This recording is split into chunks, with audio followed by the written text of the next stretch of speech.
আয় বহির্ভূত সম্পত্তি মামলায় ধৃত তৃণমূল নেতা দেবরাজ চক্রবর্তীকে জেরার পর নাগেরবাজারে রাষ্ট্রায়ত্ত ব্যাংকে বাগুইআটি থানার পুলিশ পৌঁছে যায়। ব্যাংকে দেবরাজ চক্রবর্তীর নামে থাকা লকার থেকে 150 গ্রাম ওজনের মোট 4টি সোনার চেন উদ্ধার করা হয়েছে। তোলাবাজি সহ একাধিক অভিযোগে গ্রেফতার করা হয় বিধাননগরের প্রাক্তন তৃণমূল কাউন্সিলর দেবরাজ চক্রবর্তীকে। পুরুলিয়া ঝাড়খণ্ড সীমান্ত থেকে অভিষেক ঘনিষ্ঠ এই তৃণমূল নেতাকে গ্রেফতার করে এসটিএফ।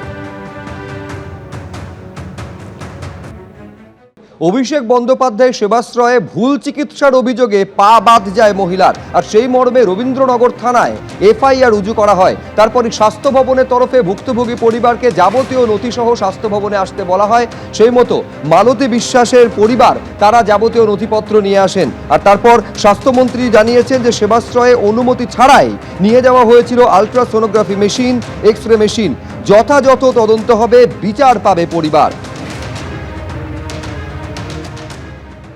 সবচেয়ে বড় কথা, আজকে আমি আপ্লুত এবং আনন্দ যে একজন পূর্ণ মন্ত্রীর কাছে আমি আজকে যখন দেখা করতে এলাম, আমার পকেটে ফোন, আমার পকেটে পেন, আমার পকেটে বেল্ট, আমার পকেটে সমস্ত কিছুই আছে।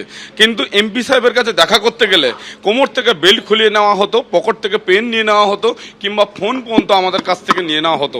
কোনো সময় এমপি কাছে উঠতে গেলে সাধারণভাবে যাওয়া যেত না। কিন্তু তিনি আজকে একজন পূর্ণ মন্ত্রী ডক্টর সৌগত মুখোপাধ্যায়, তিনি আজকে এত সুন্দর ব্যবহার করলেন, তার সিস্টেমিক এত সুন্দর, তিনি আশ্বাস দিলেন।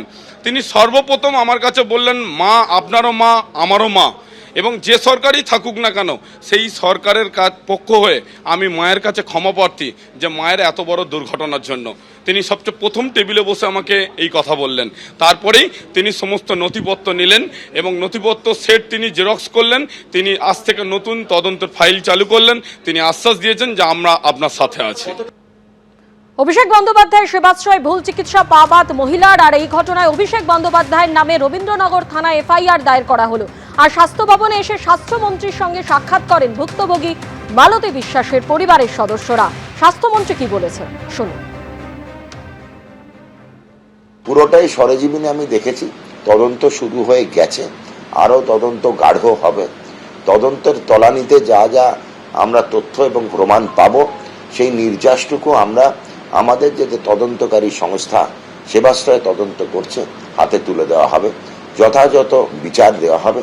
মাননীয় মুখ্যমন্ত্রী শ্রী শুভেন্দু অধিকারী মহাশয় বলে দিয়েছেন, একদম স্পষ্ট অক্ষরে লিখেও দিয়েছেন যে যারা যারা বিচারের জন্য আবেদন করেছেন সেবাশ্রয়ের ব্যাপারে, সেবাশ্রয়ে যে পরিকাঠামো ছিল সেগুলো সন্দেহজনক।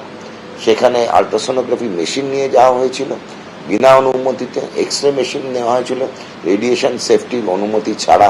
এগুলো কারা করেছে, কবে করেছে, কোথায় কোথায় গিয়েছিল, সব নিরীক্ষে আমরা বিচার করব।